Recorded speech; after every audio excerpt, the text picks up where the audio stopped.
సరే మంచిదండి. తలవస్తుంది ప్రార్థన చేసుకున్నాం. పరిశుద్ర మహాదేవుడ, మీ ఘనమైన ఉన్నతమైన శ్రేష్టమైన నామాన్ని కృతజ్ఞతలు స్తోత్రం చెల్లిస్తున్నాను. మరి ఒకసారి నేను వాళ్ళందరినీ నేను సజీవ లేఖలో దాచినాను. నీ ఉన్నతమైన కృపలో భద్రపరిచి మరలా నేను నీ సన్నిధిలో చేరినాను. ఇలా నిన్ను మరలా ఆరాధించగలుగుతున్నాను. మీరు ఇచ్చిన గొప్ప భాగ్యాన్ని బట్టి కృతజ్ఞతలు స్తోత్రములు చెల్లించుకుంటున్నాను. నీ విలువైన మాటలను నేను వెళ్ళబోతుండగా మా హృదయాలను నేను సిద్ధపరచుకొని మీ మాటలు నేను మా హృదయంలో ముద్రించుకునగలుగుటకు, వాటిని అనుసరించి మా బ్రతుకులను ముందుకు తీసుకుని వెళ్ళగలుగుతాకు వాటి కృపను మహాత్భాగ్యాన్ని అనుగ్రహించమని క్రీస్తు వారి అతి పరిశుద్ధమైన నామమున ప్రార్థన మనల్ని అడిగెడుగుతున్నాను. కూడి వచ్చిన అందరికీ ప్రభువు రక్షకుడైన క్రీస్తు నామములో వందనాలు తెలియజేస్తున్నాను. మంచిది. మనం ఎక్కడి వరకు మాట్లాడుతున్నాం గుర్తుందా?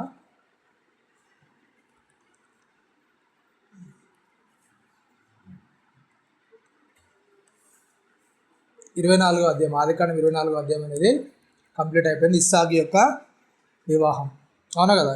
ఆ 24వ అధ్యాయం అనేది చాలా ఆదికాండంలో చాలా పెద్ద అధ్యాయము. అది ఇస్సాకు యొక్క వివాహాన్ని, అలాగే యేసుక్రీస్తుకు సంఘానికి ఉన్న సంబంధాన్ని తెలియజేస్తుంది. ఓకేనా?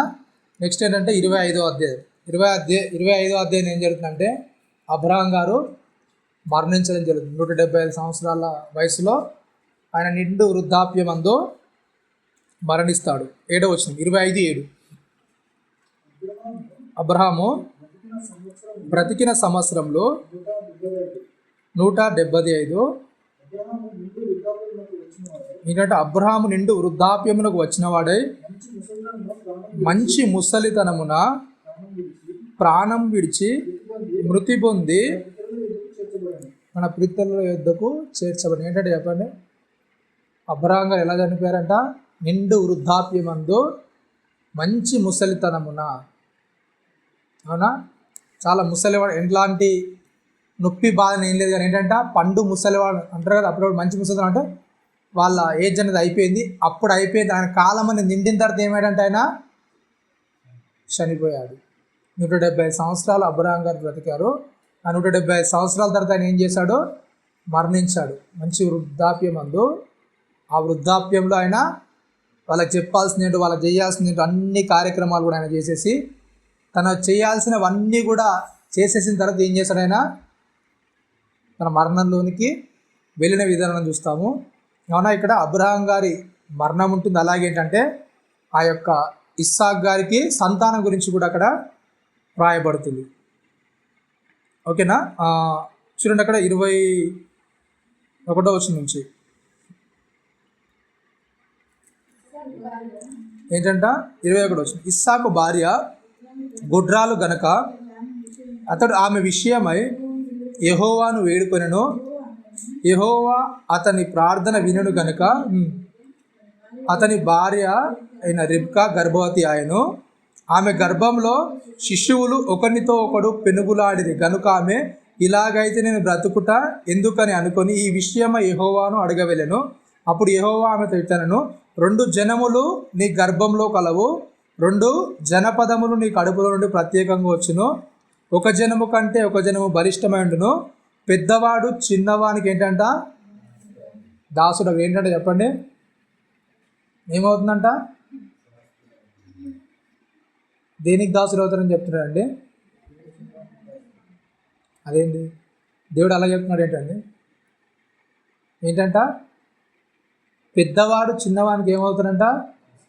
దాసుడు అవుతాడు. అవునా కదా? పెద్దవాడు అంటే ఎలా ఉంటుంది చెప్పండి అసలు? అవునా కదా? ఇంట్లో ఎక్కువ ఎవరు ప్రాధాన్యత ఇస్తారు? ఎవరికి ఇస్తారండి ప్రాధాన్యత? పెద్దోళ్ళకి. అవునా కదా? తండ్రి చనిపోయినా ఆయన యొక్క కొరివి పెట్టడానికి మొట్టమొదటికి ఇచ్చేది ఎవరికి? కుమారునికి. అవునా కదా? పెద్దోళ్ళకి ఇస్తారు. అవునా? ఒకవేళ ఆస్తి పంపకాలు వచ్చినా మొదటిగా ఎవరికి ఇస్తారు? పెద్దవాళ్ళకి ఇస్తారు. అవునా కదా? ఇట్లాంటి దాంట్లో కానీ దేవుడు ఏం చెప్తున్నా అంటే, పెద్దవాడు ఏం చేస్తారంట? చిన్నవానికి ఏమవుతాడు? దాసుడు అవుతాడు. అవునా కదా?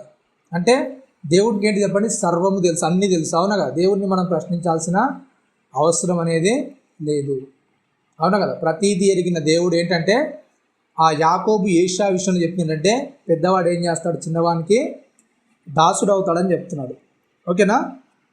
రైట్. అంటే ఇవన్నీ చూస్తే ఏంటంటే 26వ వచనంలో తర్వాత ఏంటంటే ఇద్దరు సహోదరులు అంటే ఏషావు అలాగే యాకోబు అనేది పుడతాడు.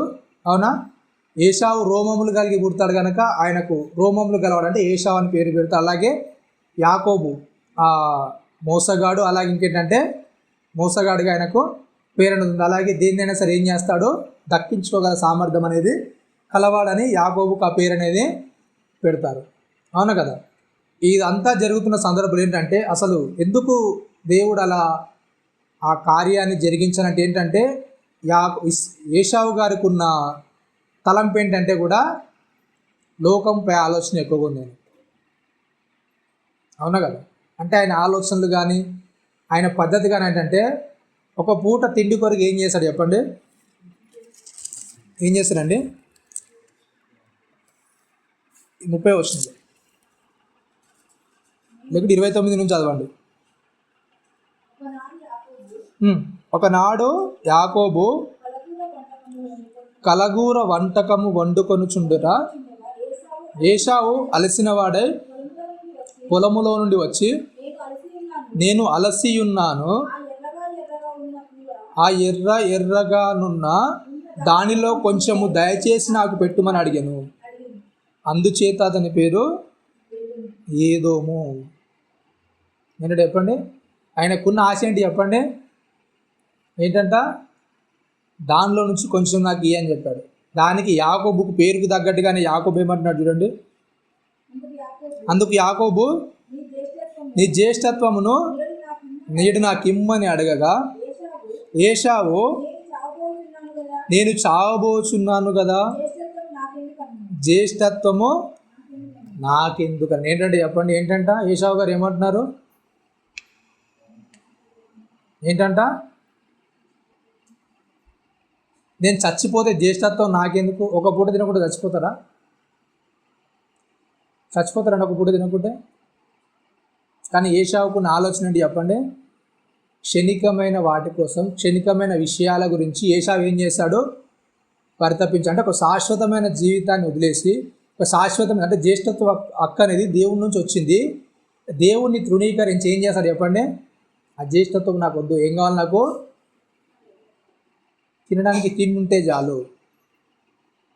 అవును, అంటే ఒక క్షణికమైన విషయాల్లో ఒక క్షణికమైన దాని కొరకు ఏం చేశాడు చెప్పండి? జ్యేష్ఠత్వం అంటే దేవుడు ఇచ్చిన అవకాశాన్ని ఏం చేశాడు? వదిలేసుకున్నాడు. అవును కదా? అంటే దేవుడు ఇచ్చాడు జ్యేష్ఠత్వ హక్కును, ఆ హక్కును కూడా ఏమనుకున్నాడు చెప్పండి?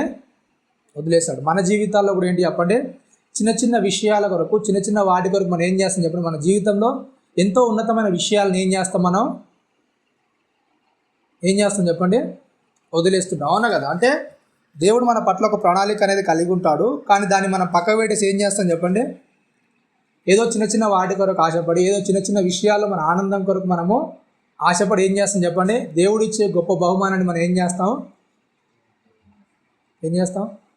వదిలేసుకుంటాం.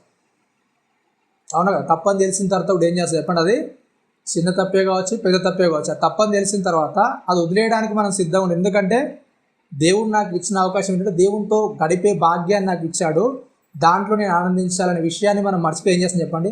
ఇది చిన్నదే కదా, మరలా దేవుని దగ్గర నేను ఏం చేస్తాను? మరలా ప్రార్థన చేస్తాను, మరలా గోజాడుతానులే. అవునా కదా? చిన్న విషయాల్లో మన తప్పులను అలాగే చేసుకుంటూ వెళ్ళిపోతూ ఏం చేస్తాం? మనం ఏం చేస్తాం చెప్పండి?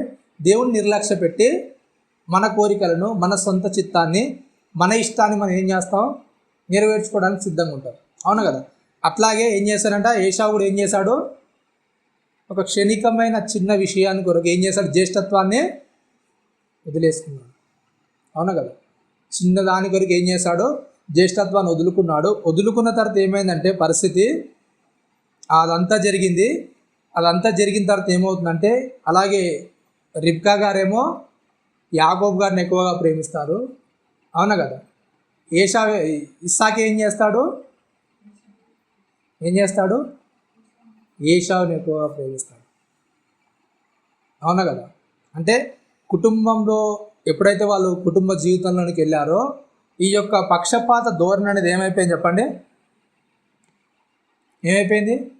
వాళ్ళిద్దరి మధ్య వైర్యాన్ని అనేది పెంచింది. అవునా కదా? వీళ్ళిద్దరూ పక్షపాతం చూపించిన వల్ల ఆ ఇద్దరు అన్నదమ్ముల మధ్య ఏమైపోయింది చెప్పండి? వైరం అనేది పెరిగిపోయింది. అవునా కదా? ఇస్సాకు వృద్ధుడై ఉంటాడు. అవునా, కళ్ళు మందంగా అతనికి కనబడే పరిస్థితిలో ఉన్నప్పుడు అప్పుడు రిబ్కా గారు ఏం చేస్తారంటే ఇస్సాకు చెప్పిన మాటలన్నీ కూడా వింటారు. ఇదిగో నేను ముసలివాడై ఉన్నాను, నేను చనిపోకముందు ఏం చేయి, నాకు మంచి వంటకాలు తెచ్చి పెట్టేసాయి. అవునా కదా. ఇస్సాకు గారికి ఉన్న కోరిక ఏంటి మరి ముసలితనంలో? ఏంటంటే నేను తృప్తిగా తినాలి చేస్తాడు, దీవించేస్తాడు. ఎప్పుడైతే ఇలా దీవిస్తాడో, దీవించిన తర్వాత ఏమవుతుందంటే వాళ్ళ మధ్య వైరం అనేది స్టార్ట్ అవుతుంది. అవునా కదా. ఏశావుకి ఏమవుతుందంటే ఆయనను చంపేయాలన్నంత కోపం వచ్చేస్తుంది. అవునా కదా.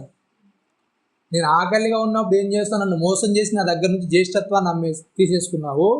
అలాగే ఇంకేం చేసావు, నేను వేటకెళ్ళి వచ్చేసరికి తండ్రి దగ్గర నుంచి ఏదైతే ఆశీర్వాదాలు వస్తాయో వాటిని కూడా నా దగ్గర నుంచి ఏం చేసావు, నువ్వు ఏం చేసావు చెప్పండి, తీసేసుకున్నావు. కాబట్టి ఏం చేశాడు, ఆ యొక్క యాకోబు మీద ఏశావు ఏం చేశాడు చెప్పండి, పగబట్టాడు. అవునా. పగబట్టి ఏం చేశాడంటే ఆ కక్ష సాధించడానికి ఆయన ఏం చేశాడు, సిద్ధంగా ఉన్నాడు. అవునా కదా. అక్కడ ఏశావు వచ్చి మాట్లాడతాడు 18వ వచనంలో, 27-18వ వచనంలో.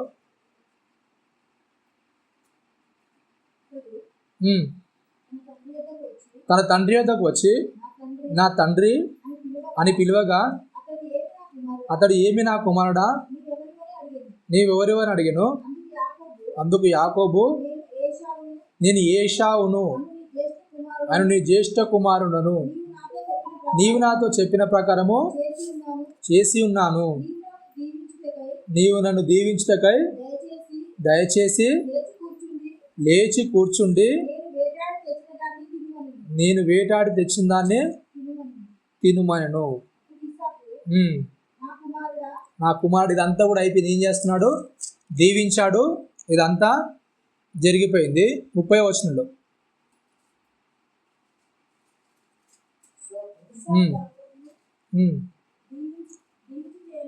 దీవించుట అయిన తర్వాత యాకోబు తన తండ్రి అయిన ఇస్సాకు ఎదుట నుండి బయలుదేరి వెళ్ళిన తక్షణమే అతడి సహోదరుడైన ఏశావు వేటాడి వచ్చెను. అతడును రుచులు గల భోజాప్యములను సిద్ధపరిచి తన తండ్రి యొద్దకు తెచ్చి, నా తండ్రి నన్ను దీవించున్నట్లు లేచి నీ కుమారుడు వేటాడ తెచ్చిన దాన్ని తినుమని తన తండ్రితో అనెను. అతని తండ్రి అయిన ఇస్సాకు నీవెవరవని అతన్ని అడిగినప్పుడు అతడు నేను నీ కుమారుడును ఏశావును, నీ జ్యేష్ఠ కుమారుని అనగా ఇస్సాకు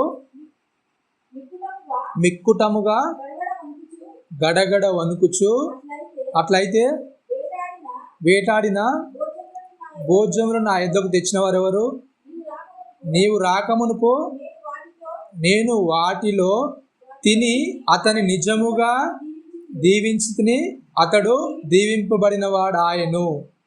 ఏశావు తన తండ్రి మాటలు విన్నప్పుడు దుఃఖకాంతుడై పెద్ద కేక వేసి, ఓ తండ్రి నన్నును దీవించమని తండ్రితో చెప్పాను. అతడు నీ సహోదరుడు కపటోపాయముతో వచ్చి నీకు రావలసిన దీవెనను తీసుకొని పోయాను. ఏశావు యాకోబు అని పేరు అతనికి సరిగానే చెల్లినది. అతడు నన్ను 2 మారులు మోసపుచ్చెను, నా జ్యేష్ఠత్వము తీసుకొనెను. ఇదిగో ఇప్పుడు వచ్చి నాకు రావలసిన దీవెనలను తీసుకొనని చెప్పి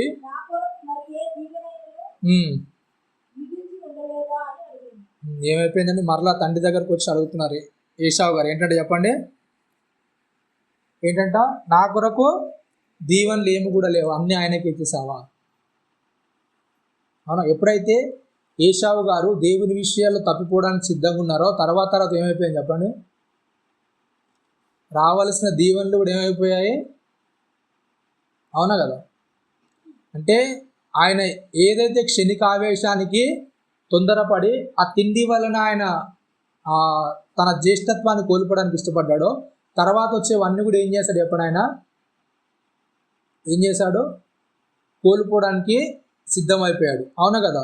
అయితే ఇలాంటి విషయాలన్నీ కూడా ఏంటంటే ఎప్పుడైతే ఈ యొక్క ఆ తల్లిదండ్రులు పక్షపాతాన్ని చూపించారో వాళ్ళు ఏం చేస్తారు చెప్పండి? ఒకరికంటే ఒకరు ఎక్కువగా ప్రేమించడం వల్ల ఏమైపోయింది? వాళ్ళ కుటుంబంలో ఏమైపోయింది చెప్పండి?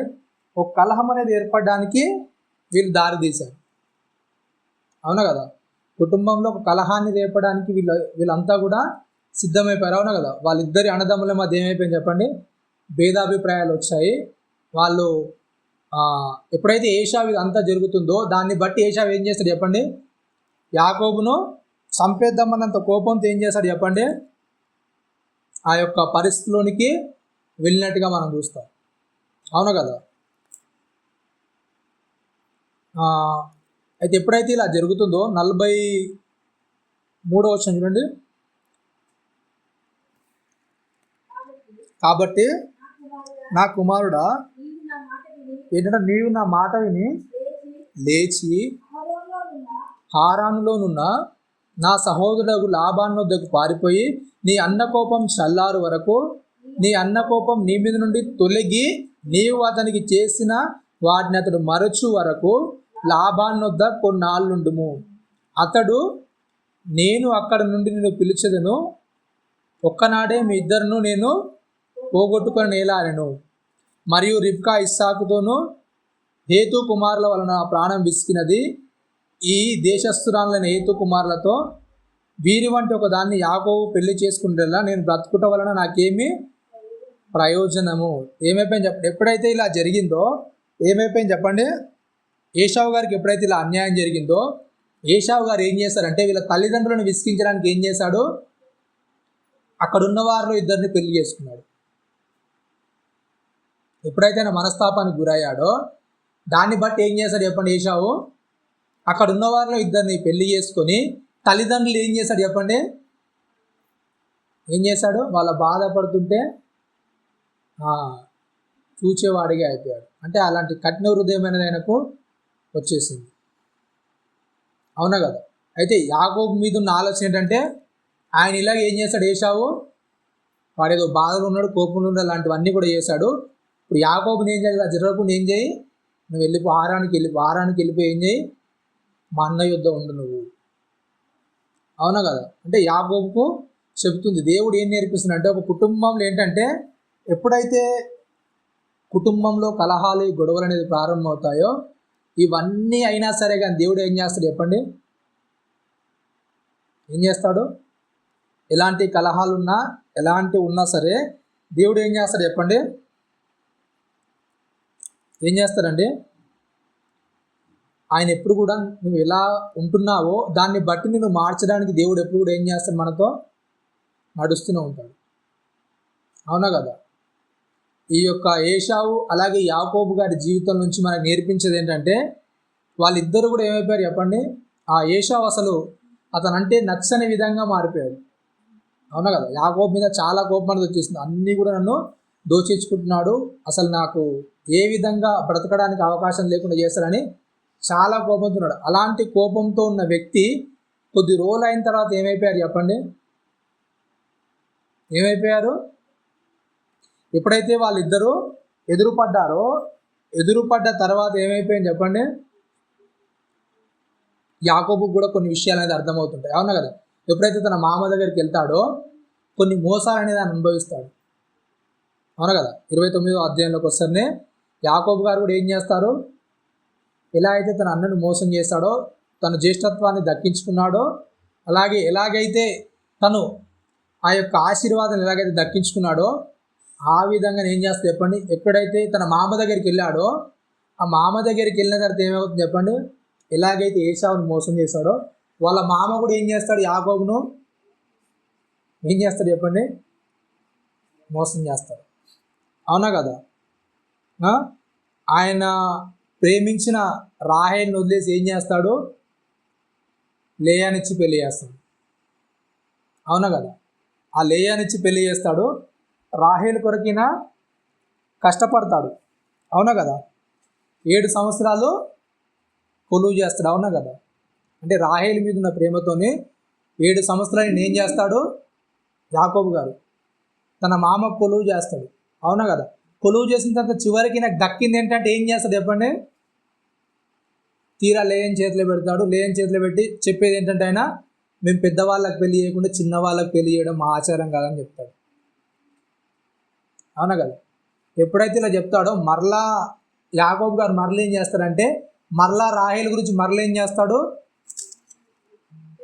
చెప్పండి? మరలా 7 సంవత్సరాలు కొలువు చేస్తాడు. అవునా కదా? అంటే తన జీవితంలో ఏదైతే తన అన్నను మోసం చేసి ఆయన ఎంత బాధపడ్డాడో అంత బాధనంతా కూడా మరలా ఏం చేస్తాడు ఆయన? చెప్పండి?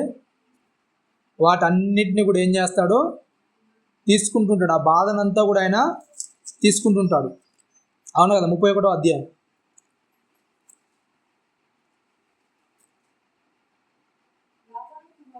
లాబాను కుమారులు మన తండ్రికి కలిగిన యావత్తును యాకోబు తీసుకొని మన తండ్రికి కలిగిన దాని వలన ఈ యావదాసి సంపాదించినని చెప్పుకొనిన మాటలు యాకోబు వినెను. మరియు అతడు లాబాను ముఖం చూసినప్పుడు అది నిన్న మొన్న ఉండినట్లు అతని ఎడలో ఉండలేదు. ఏమైపోయిందంటే చెప్పండి? ఏమైపోయిందంటే ఫస్ట్ ఎప్పుడైతే యాకోబు గారు ఆ యొక్క హారాన్లోనికి ప్రవేశించారో, వెళ్ళినప్పుడు ఏం చేస్తాడంటే, అతను ఎప్పుడైతే ఆ యొక్క రిబ్కా కుమారుడు అని చెప్తాడో ఆయన ఏం చేస్తారు? లాబాను నా ఎముకలో ఎముక, అవునా, నా మాంసంలో మాంసం అని చెప్పి హద్దుకొని ఆయన తీసుకున్నట్టుగా ఉంటుంది. అవునా కదా? హద్దుకొని తీసుకొని నా యొక్క చెల్లెలి కుమారుడు అని చాలా అద్దుకొని చాలా జాగ్రత్తగా ప్రేమించి అతని దగ్గర తీసుకున్నట్టు ఉంటుంది. అవునా కదా? అలా దగ్గర తీసుకున్నందుకు మరి యాకోబు గారు ఆయన మోసం చేస్తారంటే ఏం చేయరు. అవునా కదా? యాకోబు గారు మోసం చేస్తారండి? అవునా కదా? ఫస్ట్ రాయల కొరకు 7 సంవత్సరాలు కొలువు చేయించుకుంటాడా? ఆ కొలువు చేస్తాడు. అవునా? కాదని లే అని ఇస్తాడు. మరలా 7 సంవత్సరాలు ఏం చేస్తాడు? మరలా కొలువు చేస్తాడు. ఇవన్నీ చేసిన తర్వాత కూడా దేవుడు అతన్ని దీవించడం వల్ల ఏమైపోతాడు చెప్పండి? ఆయన అభివృద్ధి చెందుతాడు. 2-3 సార్లు తన జీతాన్ని మారుస్తాడు. ఇవన్నీ చేసేస్తారు. అన్నీ కూడా ఎవరు చేస్తారండి? యాకోబు చేస్తాడా? లాభం చేస్తాడు? ఎన్నో విధాలుగా అతను నష్టపరచాలి, అతను నాకంటే గొప్పవాడిగా ఉండొద్దు, నేనే గొప్పవాడిగా ఉండాలని ఎన్నోసార్లు అతను ఏదో చేయాలని చూస్తాడు. కానీ ఏమవుతుందో చెప్పండి? అతని ఆటలు ఏవి కూడా చెల్లవు. కానీ చివరికి ఏంటంటే యాకోబు గారు వాళ్ళ యొక్క మామ కొడుకులు మాట్లాడుతున్నప్పుడు వింటాడు. ఏమంటారంటే వాళ్ళు ఏమంటారు చెప్పండి? నా తండ్రి ఆస్తి వల్ల ఇదంతా కూడా ఏం చేసుకున్నాడు? సంపాదించుకున్నాడు అంటాడు. అలాంటప్పుడు ఈ యొక్క లాబాను గారి ముఖం చూసినప్పుడు ఏంటంటే చెప్పండి? ఎలా ఉందంట? ఎట్లుందంటే చెప్పండి? వాళ్ళు ఏదైతే అంటున్నారో దానికి తగ్గట్టుగా నేను ముఖం కూడా ఉందంట. అవునా? కష్టపడిందంతా యాకోబే, చేసిందంతా యాకోబే. కానీ ఎప్పుడైతే సంపద పెరుగుతూ వస్తుందో యాకోబు మీద ఏమైపోయింది చెప్పండి? వీళ్ళందరికీ కూడా ఏమైపోయింది? దేశం అనేది ఏర్పడింది. చేసిందంతా కూడా యాకోబే చేసుకున్నాడు. అంతా కూడా యాకోబే కష్టపడ్డాడు. అవునా కదా? వచ్చిన లాభాలు ఇస్తూనే వస్తున్నాడు. అవునా? దాంతోనే ఆయన సంపాదించుకుంటున్నాడు. అయినా కానీ ఏమైపోయింది? వీరిలో ఆ యొక్క కోపం అనేది పెరిగింది.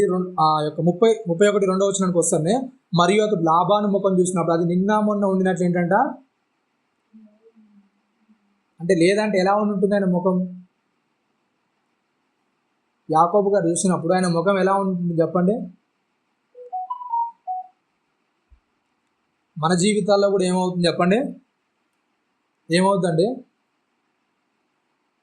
కొన్ని విషయాల్లో మనకంటే ఎక్కువ ఎదిగిన వారిని చూస్తే మనకి ఏమవుతుంది చెప్పండి? ఏమవుతుంది?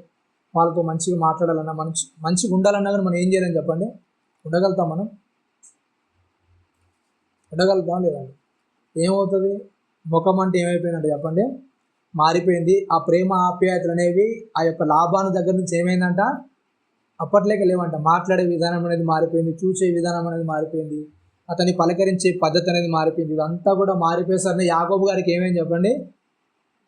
బాధ కలిగింది. అవునా కదా? కష్టపడింది నేను, సంపాదించింది నేను, అన్నీ కూడా ఆయనకి ఇస్తూనే ఉన్నాను. 10 సార్లు జీతం మార్చినా సరే నేను ఏమనలేను. కానీ ఏంటంటే చెప్పండి? ఆయన ఎన్ని తప్పులు చేసినా నేను ఊరికేనే ఉన్నాను. కానీ ఆయన ఏం చేస్తున్నాడు నా మీద?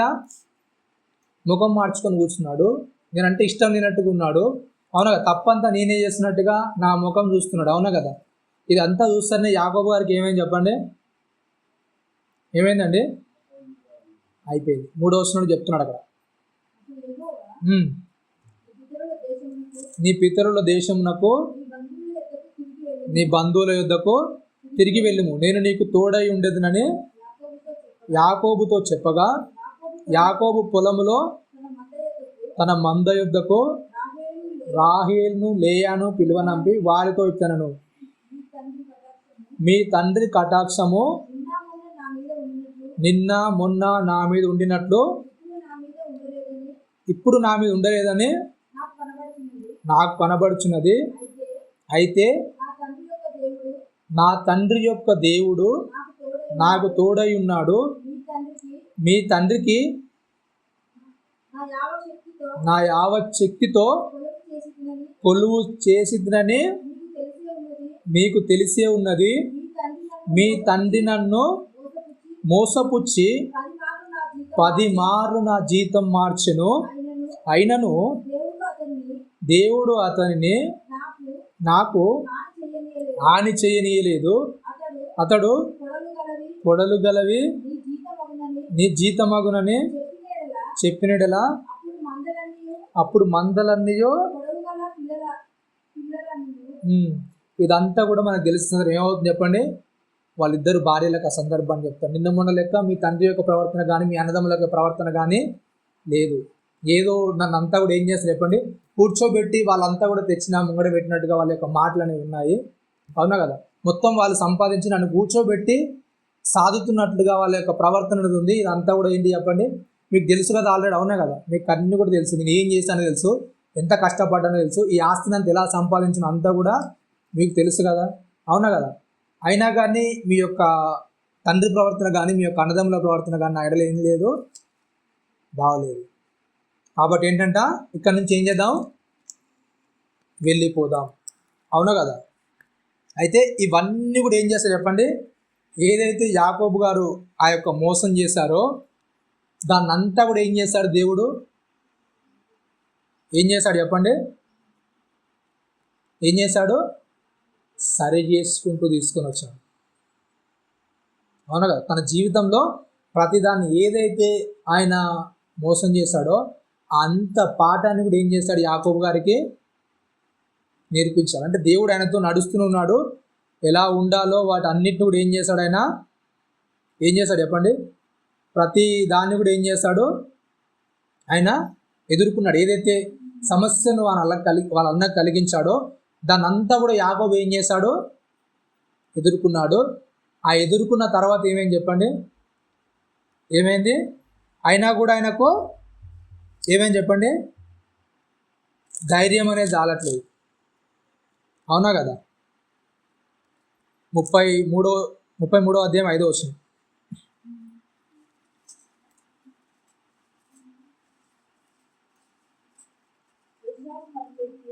ఏశావు కన్నులెత్తి ఆ స్త్రీలను పిల్లలను చూచి, వీరు నీకేమి కావాలని అడిగినప్పుడు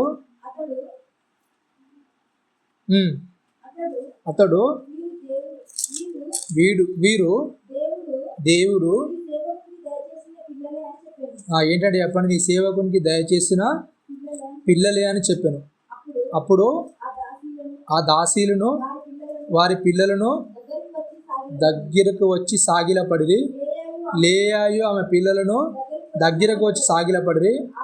ఆ తర్వాత యోసేపును రాహేలును దగ్గరకు వచ్చి సాగిలపడిరి. ఏశావు నాకు ఎదురుగా వచ్చిన ఆ గుంపంతయు ఎందుకని అడగగా, అతడు నా ప్రభువా, నా ప్రభువు కటాక్షము నా మీద వచ్చుటకి అని చెప్పాను. అప్పుడు ఏశావు, సహోదరుడా, నాకు కావలసిందంతా కూడా ఉన్నది. 3వ వచనం చూడండి ఒకసారి. దీంట్లోనే 3వ వచనంలో, తాను వారి ముందర వెళ్ళుచు తన సహోదరుని సమీపించే వరకు 7 మార్లు ఏంటంట? నేలను సాగినప్పుడెను. అప్పుడు ఏశావు అతను ఎదుర్కొన్న పరుగెత్తి అతన్ని కౌగిలించుకొని అతని మెడ మీద పడి ముద్దు పెట్టుకుని వారిద్దరు ఏం చేస్తారండి చెప్పండి? కన్నీళ్లు విడిచి ఏం చేస్తారండి చెప్పండి? ఏమైందంటే ఎప్పుడైతే ఆ ఏశావులో ఉన్న ద్వేషం అనేది ఏదైతుందో, ఏశావు ఏమనుకున్నాడు చెప్పండి? యాకోబు కనబడగానే ఏమనుకున్నాడు? తనకు జరిగిన అన్యాయాన్ని బట్టి, తనకు తాను మిగిల్చిన దుఃఖాన్ని బట్టి ఏం చేద్దాం అనుకున్నాడు? ఏం చేద్దాం అనుకున్నాడండి? యాకోబును చంపేద్దాం అనుకున్నాడు. అవునా కదా? కానీ జరిగిన పరిస్థితి ఏంటి? జరిగిన పరిస్థితి ఏంటండి? ఏం జరిగింది అక్కడ? ఏమేమి చెప్పండి? ఎప్పుడైతే అతను చూశాడో ఏం చేస్తాడు చెప్పండి? అతన్ని కౌగిలించుకొని ముద్దు పెట్టుకొని మెడ మీద పడి ఇద్దరు కూడా ఏం చేస్తారు చెప్పండి? ఏడ్చారు. అవునా కదా? మరి వీళ్ళ జీవితం మనకి ఏం నేర్పిస్తుంది చెప్పండి? ఏం నేర్పిస్తుందండి? అవునా కదా? ఎంత పగున్నా, ఎంత ప్రతీకారం ఉన్నా సరే ఏమవుతుంది చెప్పండి? దేవుడు ఏం చేస్తాడు? ఏం చేస్తాడండి? నువ్వు ఎప్పుడైతే తగ్గడానికి సిద్ధపడతావు అప్పుడు ఏం చేస్తాడు దేవుడు? ఏం చేస్తాడు చెప్పండి? ఏం చేస్తాడు? మన జీవితాలను అందరితో కలిసిపోయే విధంగా తన ప్రయాణం అనేది కొనసాగిస్తాడు. యాకోబు ద్వారా మనకు అదే నేర్పిస్తారు. అవునా కదా? 7 సార్లు ఏంటంట ఏశావు గారి దగ్గరికి వెళ్ళేసరికి 7 సార్లు నీళ్ళ మట్టుకు ఏం చేస్తాడు? సాగిల పడతాడు. అవునా కదా? అంటే తన తప్పు తాను తెలుసుకున్నాడు. తెలుసుకున్న తర్వాత ఏం చేస్తున్నాడు చెప్పండి? బాధపడుతున్నాడు, పశ్చాత్తాపడుతున్నాడు. సర్లే తప్పంతా నాది, ఏం చేస్తున్నాడు చెప్పండి? సాగిలపడుతూ తన దగ్గరకు వచ్చి తన దగ్గర ముఖం చూపెట్టాలన్నా నాకు ఏంటంటే భయం. అవును, ఇంత మోసం చేస్తాను, నా అన్న ఎలా స్వీకరిస్తాడు? అవునా కదా? కానీ ఎప్పుడైతే యాకోబు ఇదంతా చేశాడు, చూశాడు, ఏశావు గారు ఏమైపోయింది చెప్పండి? పాదంతా కూడా మర్చిపోయాడు. మరలా ఏం చేశాడు? ఆయన్ను ప్రేమించడం అనేది స్టార్ట్ చేశాడు. మన జీవితాల్లో కూడా ఎవరితో తగాదాలు, గొడవలు ఉంటే ఏమవుతుంది చెప్పండి? అది ఏమవుతుంది? ఎప్పుడైతే నువ్వు తగ్గడానికి ఇష్టపడతావో, వాళ్ళతో నువ్వు ఎప్పుడైతే ఆ బంధాన్ని పెంచుకోవడానికి ఇష్టపడతావో ఏం చేస్తావు చెప్పండి? ఏం చేస్తాం? మనకు ఉండాల్సిన ధైర్యం అంటే ఏంటంటే చెప్పండి? ఏముండాలి? తప్పు వాళ్ళలా మనదాకా. అందుకే మత్తయి సువార్తలో యేసుక్రీస్తు వారు చెప్తారు ఏంటంట, నీ సహోదరుడు నీళ్ళ తప్పు చేసినా సరే, కానీ నువ్వేం చేయాలి చెప్పండి? ఏం చేయాలి? తప్పు వాడే చేసినా సరే నువ్వేం చేయి? ఏం చేయి? నువ్వే క్షమించమని అడుగు. అయితే ఏమవుతుంది? తప్పు వాళ్ళు చేసినా సరే నువ్వు క్షమించమని అడిగితే నీకు వచ్చే ఇబ్బంది ఏంటి? నీకు వచ్చే బాధ ఏంటి? అవునా? అసలు యాకోబు గారు తప్పు పెద్దగా అక్కడ ఉన్నాడు ఏమన్నాడు? అవునా? అవునా? ఏం చేస్తాడంటే అతడు ఆకలి ఉన్నాడు, ఏం చేస్తాడు? ఆశలు చూపించి దాన్ని తీసేస్తున్నాడు. అవునా కదా? తల్లి చెప్పిన మాట ప్రకారం ఏం చేస్తాడు? దాన్ని కొనసాగించాడు. ఆయన అలా చేయడం ఏంటి చెప్పండి?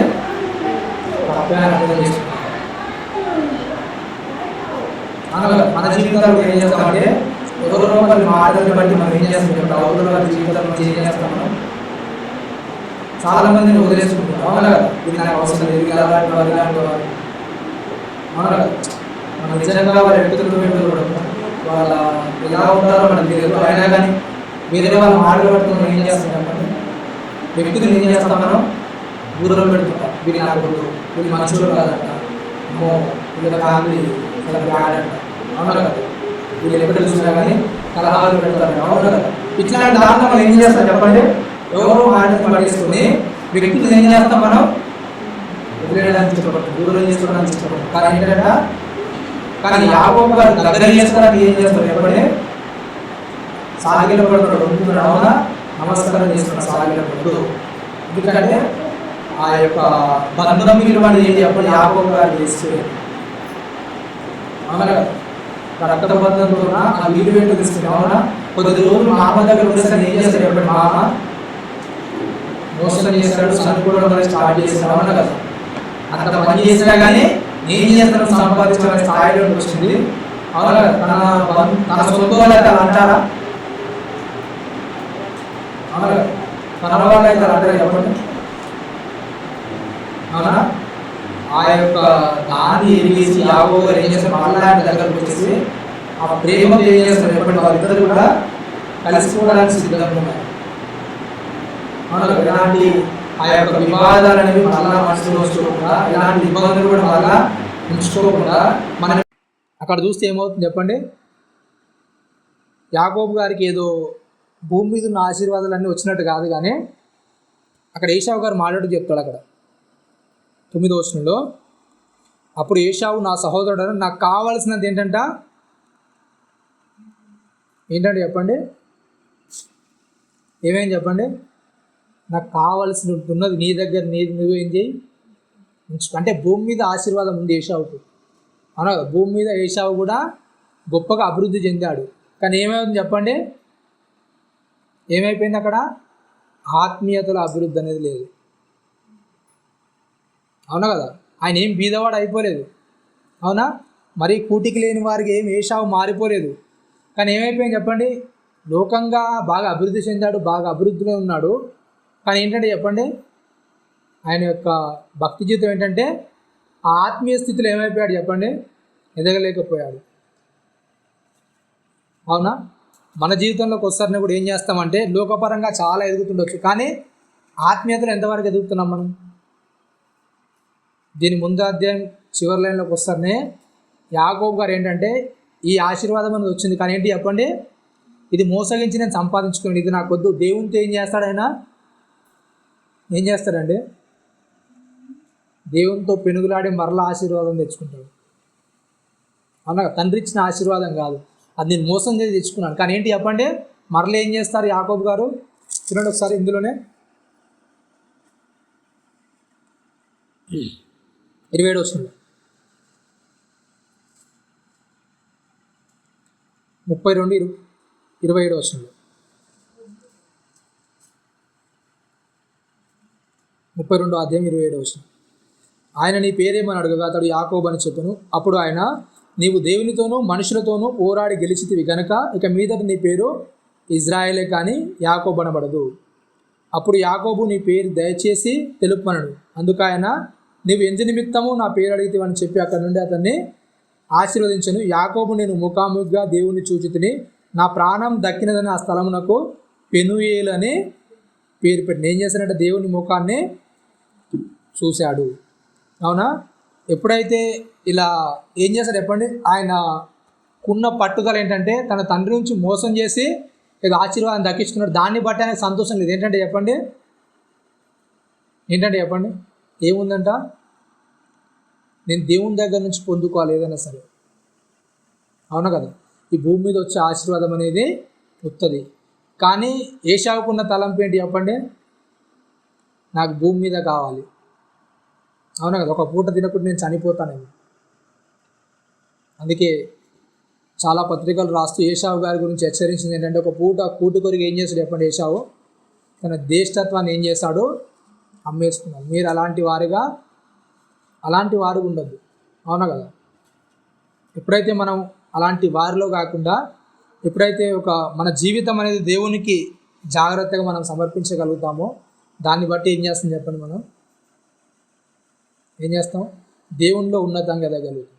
అవునా కదా, యాకోబు ఏశావు మనకు నేర్పించే పాఠం ఏంటంటే, మరలా మన జీవితాలు ఎప్పుడైనా సరే ఏమవుతాయి చెప్పండి, చిన్న చిన్న గొడవలు మనస్పర్ధలు అనేవి జరుగుతూనే ఉంటాయి. కానీ ఏంటంటే చెప్పండి, ఎవరో ఒకరు ఏం చేయాలి, తగ్గడం నేర్చుకోవాలి. ఎవరో ఒకరు అంటే ఎవరు తగ్గాలి, మరి ఎవరు తగ్గాలండి, క్రైస్తవంలో నువ్వు తగ్గడం ప్రారంభిస్తే అవతల ఆటోమేటిక్గా ఏం చేస్తారు చెప్పండి, వాళ్ళు చేర్చుకోవడానికి ఇష్టపడతారు. కాబట్టి ఏంటంటే చాలా జాగ్రత్తగా మనము ఉండాలి. మత్తయి సువార్త చూసుకొని ముగించుకుందాం.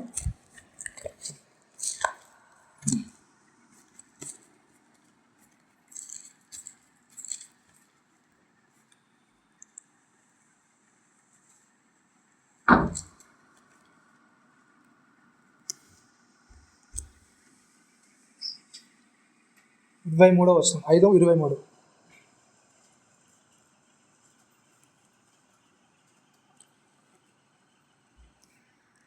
ఐదో అధ్యాయం 20.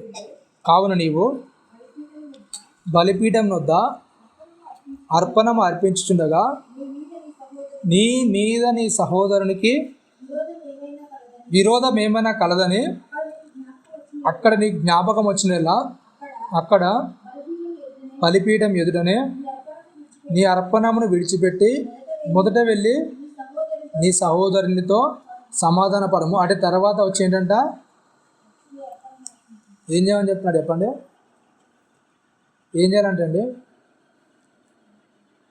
ఎప్పుడైతే దేవుని దగ్గరికి మనం వస్తున్నామో ఫస్ట్ ఏం చేయాలంటే చెప్పండి? ఏం చేయమని చెప్తున్నాడు? ఏం చేయమని చెప్తున్నాడు అండి? నీ సహోదరునికి నీ మీద ఏమన్నా ఏంటంట విరోధం కలదేమని ఏమని చెప్తున్నాడండి? ఏం చేయాలంట?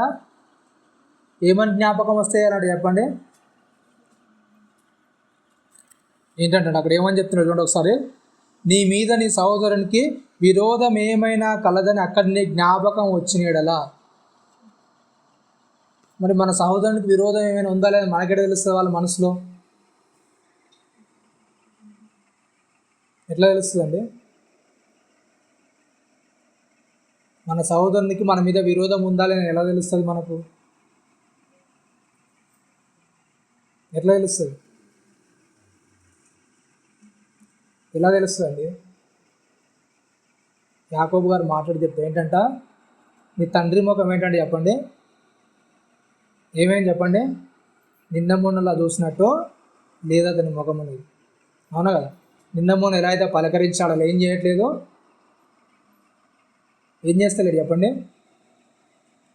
పలకరిస్తాడు. అంటే పాత ఇప్పుడు ఎలా అయితే ప్రేమతో పలకరించాడో, ముందునప్పుడు ఎలా అయితే ప్రేమతో మాట్లాడో ఆ ప్రేమ అనేది ఏంటి చెప్పండి?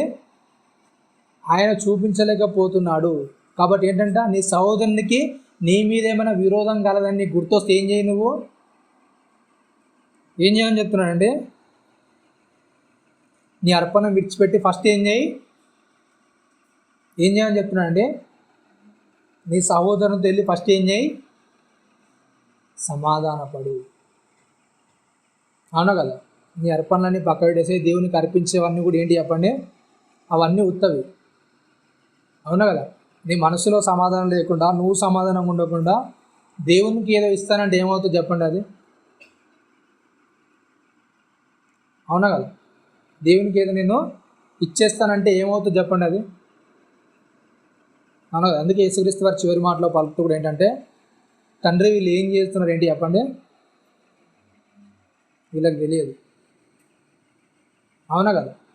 అంటే వాళ్ళు తప్పు చేస్తున్నారని తెలుసు, వాళ్ళు అన్యాయం చేస్తున్నారని తెలుసు, కానీ యేసుక్రీస్తు వారు పలికిన మాట ఏంటంటే, వీళ్ళు ఏం చేస్తున్నారో వీళ్ళకు తెలియదు, వీళ్ళని క్షమించేసేయి. అవునా కదా? మరి మన మనసు అనేది ఎలా ఉంటుందో చెప్పండి? ఉంటుందా ఉండదా? అవునా? తప్పు చేసింది వాళ్ళు, మనల్ని ఇబ్బంది పెట్టింది వాళ్ళు, అయినా కానీ నువ్వు నన్ను క్షమించను అడగడానికి నీకు అంత ధైర్యం ఉంటుంది చెప్పండి? ఉంటుందా ఉండదా? మన మనస్సు అనేది ఒప్పుకుంటుందా? లోపల అందరికీ కూడా ఏముంటుందంటే మనస్సాక్షి అనేది ఒకటి ఉంటుంది. అవునా కదా? అవునా? ఆ మనస్సాక్షి అనేది ఏం చేస్తుంది చెప్పండి? ఏం చేస్తుంది? ఒప్పుకొనివ్వదు. అవునా కదా? వాడు తప్పు చేస్తే మనం తగ్గాలి? వాడిని తిడితే నేను ఎందుకు క్షమించని అడగాలి? అనుకుంటారా అనుకోరండి? వాళ్ళు మాట్లాడకపోతే నేను ఎందుకు వెళ్ళి మాట్లాడాలి? ఏమవుతుంది చెప్పి మన లోపల ఒక మనస్సాక్షి ఉంటుంది, దానికి సంతృప్తి కలిగేదాకా మనం ఏం చేయము. అవునా కదా? దాన్ని ఒప్పుకోవడానికి ఇష్టపడదు. కానీ యేసుక్రీస్తు వారు చెప్తున్న మాట ఏంటంటే, నీ సహోదరుని ఎడల ఒకవేళ నీకేమైనా జ్ఞాపకం వస్తే వాడు మాట్లాడతలేడు, నీకు తెలుసు ఎందుకు మాట్లాడతలేడు? ఏదో జరిగింది, ఏదో సందర్భం అయిపోయింది. అవునా కదా? నీకు తెలిసినప్పుడు ఏం చేయి? పోతే పోన్లే, వాడు కాకుండా 1000 మంది మాట్లాడతాడు. అవునా కదా? నాతో పలకరించే వాళ్ళు చాలామంది ఉన్నారు, వాళ్ళు మాట్లాడకుండా నాకేంటి? వాళ్ళొక్కరు పలకరించకపోతే నాకేమైనా తగ్గేది ఉందా? నాకేమైనా పోయేది ఉందా? చాలా సందర్భాల్లో మన ధైర్యం ఏంటంటే, వాళ్ళొక్కరు మాట్లాడకపోవడం వల్ల నాకు ఎలాంటి ఇబ్బంది కూడా లేదు, వాళ్ళ ఫ్యామిలీ ఒక్కటి మాట్లాడకపోవడం వల్ల నాకు ఎలాంటి ఇబ్బంది నష్టం ఏమి కూడా లేదు. కానీ నష్టం ఎవరికి చెప్పండి? ఎవరికంట? యేసుక్రీస్తు వారు చెప్తుంది ఎవరికంటే చెప్పండి, మనకే. అవునా కదా? నీకు క్రీస్తు అంటే ఏంటో తెలుసు, క్రీస్తు దైవత్వం అంటే ఏంటో తెలుసు, క్రీస్తు ఎలా నడుచుకున్నాడో నీకు ప్రతిదీ తెలుసు. తెలిసినప్పుడు నువ్వు ఏం చేయాలి మరి? క్రీస్తు ప్రవర్తించినట్టుగానే ప్రవర్తించాలి కదా. అవునా కదా? క్రీస్తు ఎలా అయితే తన సంబంధాన్ని ప్రతి వారితో కలిగి ఉండాలి, అలాగే నువ్వు కలిగి ఉండాలి కదా. అవునా కదా? పాత నిబంధన అంతా కూడా ఛాయ. వాళ్ళే వాళ్ళ తప్పులు ఒప్పుకొని క్షమించమని సాగిలపడినప్పుడు కొత్త నిబంధనలకు వస్తారని మరీ పరిశుద్ధమైన రక్తం కిందకి మనం వచ్చాము. క్రీస్తు చెప్తుంది ఏంటంటే, వాళ్ళ తప్పున సరే నువ్వేం చేయి, వాళ్ళతో సమాధానం ఉండడానికి ఏం చేయి, నువ్వు సాధ్యమైనంత వరకు నువ్వేం చేయి, నీ ప్రయత్నం అనేది చేయి, నువ్వు వదిలేయడానికి మాత్రం ఇష్టపడద్దు. ఓకేనా? ఏమని చెప్తున్నాడు అక్కడ? చెప్తున్నాడు, నీ అర్పణము వదిలేసి ఏం చేయి, నీ సహోదరునితో వెళ్ళి ఫస్ట్ ఏం చేయి, సమాధానపడు. వాంతో నీకు ఎలాంటి ఇబ్బంది లేకుండా నువ్వు చూసుకో. ఓకేనా? నీ తప్పు లేకుండా నువ్వేం చేయి, ఏం చేయి చెప్పండి. ఒక మాట వల్ల ఏ దాని వల్ల ఏదో ఇబ్బంది పడ్డాడు, అట్టయ్యాడు, లేకపోతే ఏదో పరిస్థితి వల్ల ఏదో అయిపోయింది. అవునా కదా? నీ బాధ్యత ఏం చేయి, నువ్వు ఏం చేయి చెప్పండి, నువ్వు వెళ్ళి క్షమించు, సారీ అని చెప్పేసి. అదేలా మనస్ఫూర్తిగా ఎప్పుడైతే నువ్వు చెప్తావో వాడు స్వీకరిస్తాడా స్వీకరించడా అది వాళ్ళ ఇష్టం.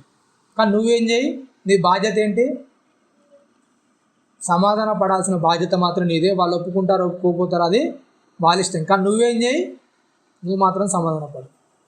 నువ్వు మాత్రం ఏం చేయి, నీ తప్పు నీ మీదకి రాకుండా నువ్వేం చేసుకో, నువ్వు వాళ్ళని అంటే క్షమించమని అడిగేసేది. దానివల్ల పెద్ద ఇబ్బంది ఇంకా, దానివల్ల నీ కిరీటం ఏమి కూడా పడిపోదు. అవునా కదా? ఏమైనా తగ్గిపోద్దండి, ఏమైనా అయిపోద్దా మన జీవితాల్లో? అవునా కదా? ఎవరో బయటలోకి వెళ్ళి మనం ఏం చెప్పాం కదా, గొడవలు తగాదాలన్నీ ఎక్కడవుతాయి చెప్పండి, బయట వెళ్తూనే అవుతాయా? ఎక్కడైతే చెప్పండి, మన వాళ్ళతో మన ఫ్యామిలీనే అవుతాయి. అవునా కదా? మన వాళ్ళతో మనం తప్పైన కొనికి ఏమవుతుంది చెప్పండి. అవునా కదా? మనల్ని మనం క్షమించమని అడుక్కోవడానికి ఏమైతే అంత బాధ ఏంటి మనకు? అవునా కదా? నీవు బ్రతికున్నప్పుడు ఏం చేయాలి చెప్పండి, సమాధాన పడాలి. అవునా కదా? నీ సహోదరునితో నువ్వు సమాధాన పడాలి. నువ్వు చర్చికి రావడం కంటే, నువ్వు అర్పించడం కంటే ముఖ్యమైన ఏంటంటే దేవునికి ఏం కావాలి చెప్పండి, ఏం చేయాలి, నీ హృదయంలో మనుషులతో ఎలా ఉంటున్నావు కావాలి. అవునా కదా? నువ్వు చర్చికి వచ్చి 4 మాటలు వినడం, ఒక కానుకీయడం, ఒక పాట పాడడం కాదు, కానీ నీ హృదయము అవతలి వ్యక్తులతో ఎలా ఉంటుంది. అవునా కదా? నీ హృదయం అనేది క్రీస్తు కోరుకున్న విధంగానే ఉంది. అవతలి వారితో ప్రతి వారితో కూడా సమాధాన పడడానికే సిద్ధంగా ఉందా? యాకోబు మనకు నేర్పిస్తుంది ఏంటంటే, ఆయన ఏం చేస్తారు చెప్పండి, తప్పని జరిగిపోయింది, ఏదో అయిపోయింది, అయినా సరే ఏం చేస్తాను నేను, ఏం చేస్తాను చెప్పండి, సాగిల పడతాను, బతిలాడుకుంటాను, అవసరమైతే ఎంత కానుక ఇస్తాను, కానీ ఏంటి చెప్పండి, నా అన్నని నేను ఏం చేయను, కోల్పోను అనే జ్ఞానంలో యాకోబు గారు ఉన్నారు. మరి మన జీవితంలో ఏం చేస్తుంది చెప్పండి, అవసరమైతే ఎంత అప్పైనా సరే కానీ బంధాన్ని ఏం చేస్తుంది చెప్పండి, ఏం చేస్తారండి, పెంచుకోవడానికి ఇష్టపడతారా, పెంచుకోవడానికి ఇష్టపడతారా, ఏం చేస్తారు చెప్పండి. మీరు చూస్తుంటారు చిన్న చిన్న ఆస్తి తగాదాలు ఏంటంటే, ఒక అక్కకు అన్నకు, లేకపోతే అక్కకు తమ్మునికి ఏదైనా అయిందనుకోండి, ఆస్తి తగాదాలు ఏం చేస్తారు చెప్పండి, అక్కగా లేకపోతే చెల్లిక రావాల్సిన ఆస్తి అనేది రాలేదనుకోండి, ఏం చేస్తారు చెప్పండి, కోర్టులో వేసేస్తారు. అవునా కదా? నాకు రావాల్సిన మా తల్లిగారు ఆస్తి నాకు రాలేదు కాబట్టి ఏం చేయి, కోర్టులో వేసి ఇంకా 1,00,000 ఖర్చు అయినా సరే నేనేం చేస్తాను, పెట్టుకుంటాను, కానీ ఏంటి, నా ఆస్తి నాకు రావాలి, నా వాటా నాకు రావాలి. అవునా కదా? అంటే ఇద్దరు ఇరువైపులో కూడా ఇలా ఉన్నారు. అవునా కదా? అంటే వీళ్ళకి ముఖ్యమైన ఏంటి చెప్పండి, వాళ్ళ బంధము, వాళ్ళ అనుబంధం ముఖ్యం కాదు, కానీ ఏంటి చెప్పండి, వాళ్ళ దగ్గరున్న ఆస్తిపాస్తులే ముఖ్యం. అవునా కదా? కానీ అక్కడ యాకోబు గారు నేర్పిస్తుంది ఏంటంటే, ఆస్తిపాస్తులు కాదు ముఖ్యం, ఏంటి చెప్పండి, నాకున్నదంతా కూడా నీకు ఇస్తాను, కానీ నాకు కావాల్సిన ఏంటి చెప్పండి, ఏం కావాలంటే యాకోబు గారికి, అవునా కదా, అవునా అండి, ఎన్నో సంవత్సరాలు కష్టపడి సంపాదించారు యాకోబు గారు, ఊరికేం రాలేదు. అవునా కదా? 7 సంవత్సరాలు లేయా గురించి కష్టపడ్డాడు, 7 సంవత్సరాలు రాయల గురించి కష్టపడ్డాడు, తర్వాత కొన్ని సంవత్సరాలు మరలో ఉన్నాడు అక్కడే వాళ్ళ మామ దగ్గర. ఇదంతా కష్టపడి తెచ్చిన ఆస్తి అంతా కూడా ఏం చేస్తున్నాడు చెప్పండి, తన అన్నం ముంగట ఇచ్చేస్తున్నాడు. దేని కొరకు ఇస్తున్నాడు చెప్పండి, దేని కొరకు చెప్పండి, సమాధాన పడాలి, నా అన్న కంటే నాకు ఎక్కువ ఏది కాదు. అవును కదా? వాళ్ళతో బంధానికంటే నాకు ఎక్కువ ఏది కూడా కాదు. అందుకే యేసుక్రీస్తు వారు కొత్త నిబంధనకు వస్తాను చెప్తుంది ఏంటంటే ఏం చేయాలంటే చెప్పండి, వదిలేసి నువ్వు అర్పిస్తూ నువ్వేదో ఇక్కడ వచ్చి ఏదో ప్రార్థన చేయడం వల్ల ఏదో నువ్వు అర్పించడం వల్ల ఏమి కాదు. కానీ ఏంటంటే చెప్పండి, ఇవన్నీ పక్క పెట్టేసి ఫస్ట్ ఏం చేస్తావు, నీ హృదయాన్ని చూసి ఎవరితో ఎలా సమాధానంగా ఉన్నావా లేవా, అందరితో కూడా బాగానే ఉంటున్నావా లేదా, అవునా కదా, అందరినీ కూడా నీకు క్షమించే హృదయం అని ఉందా లేదా, అవునా కదా. అట్లాంటి హృదయం అనేది ఉంటే ఏం చేయి నువ్వు, అప్పుడు వచ్చి ఏం చేయి నువ్వు, ఏం చేయ చెప్పండి, నీ అర్పణ అర్పించు, అవునా కదా. నువ్వు దేవునికి అర్పణ అర్పించాలంటే నీ హృదయం అనేది ఏం చేయాలి చెప్పండి, దేవునికి దగ్గరగా ఉండాలి, అవునా. దేవుడు కోరుకున్న రీతిలో ఉండాలి. ఆ బంధాల విషయాల్లో కానీ అనుబంధాల విషయాల్లో కానీ ప్రతి విషయాల్లో దేవుడు ఏదైతే మన నుంచి ఆశిస్తున్నాడో ఆ యొక్క విలువ అనేది మనకి ఏం చేయాలి తెలిసి ఉండాలి. దాన్ని బట్టే దేవుడు ఏం చేస్తాడు చెప్పండి, నేను యాకోబుని ప్రేమించుకుని ఏశావుని ఏం చేశాడు, ద్వేషించుతుంది, అవునా కదా. చాలా విషయాల్లో మన జీవితంలోకి వస్తే ఏం చేయాలి చెప్పండి, ఆ తగ్గింపు స్వభావం అనేది మనలో ఉండాలి, అవునా కదా. ప్రతిదీ యేసుక్రీస్తు వారిలో ఉంది కనుక ఏం చేశాడు ఆయన, ఏం చేశాడు చెప్పండి, తిరిగి సజీవుడై 3వ దినాన ఆయన లేవగలిగాడు, అవునా కదా. ప్రతిదీ ఆయన ఓర్చుకోగలిగాడు, ప్రతి దాంట్లో ఆయన సమాధాన పడగలిగాడు, ప్రతి విషయాన్ని కూడా ఆయన ఏం చేశాడు, అంగీకరించగలిగాడు, ప్రతి వారితో కూడా ఏం చేశాడు, ఆయన సమాధానంగా ఉన్నాడు, అవునా. దూషించిన వారిని మరలా దూషించలేదు. ఆయన నోట్లో ఎలాంటి కపటం కూడా ఎలాంటి వంచన కూడా లేదు, అవునా కదా. ఆయన ఎలాంటి విషయాల్లో కూడా నోరు తెరవడానికి ఇష్టపడలేదు, అవునా. ఎన్నో అబద్ధాలు ఆడినా ఎన్నో నిందలేసినా కానీ ఆయన దాని మీద ఏదో కౌంటర్ ఇచ్చి దానితో ఏదో నేను పెద్ద సవాల్ చేస్తాను ఎప్పుడు కూడా చెప్పలేదు. కానీ ప్రతి దాన్ని కూడా ఆయన ఏం చేశాడు, తగ్గించుకుంటూ తన జీవితాన్ని ఒక మాదిరిగా ఉంచి మన ముందు ఉంచిపోయాడు. కాబట్టి ప్రతి విషయాలు కూడా మళ్ళీ మనం తగ్గించుకుంటూ మన జీవితాల్ని దేవునికి అనుకూలంగా దేవుని చిత్తానుసారంగా మనం మంచుకుంటూ ముందుకు వెళ్ళాలని కోరుకుంటూ చిన్న మాటలు ముగిస్తుంది. తల వంచుకొని ప్రార్థించుకుందాం. పరిశుద్ధుడ మహోన్నత నాయన ఘనమైన ఉన్నతమైన శ్రేష్టమైన నామానికి కృతజ్ఞతలు స్తోత్రములు చెల్లిస్తున్నాను. విన్న మాటలు నేను మా హృదయంలో ఫలించినాను. నీ కొరకు అంటుకట్టబడినైనా మా యొక్క బంధుత్వ జీవితంలో కానీ మా యొక్క వ్యక్తిగత జీవితంలో కానీ పరిశుద్ధతనైనా ప్రతి వారితోనైనా సమాధానం కలిగి ఉన్నతంగా మీరు ఇచ్చే వాక్యాన్ని మా హృదయంలో నిలుపుకొనగలుగుటకు మా జీవితంలో నేను ముందుకు తీసుకువెళ్ళగలిగాడు కృపను మహాద్భాగ్యాన్ని అందరికీ అనుగ్రహించినాను. అలాగే బల్లలను పాఠంతులను తోడుగా ఉండి మీకు మహిమకరంగా జరిగే అటు కృపను మహాద్భాగ్యాన్ని అందరికీ అనుగ్రహించినాను. క్రీస్తు వారి పరిశుద్ధులు ప్రార్థన అడిగి అందరికీ.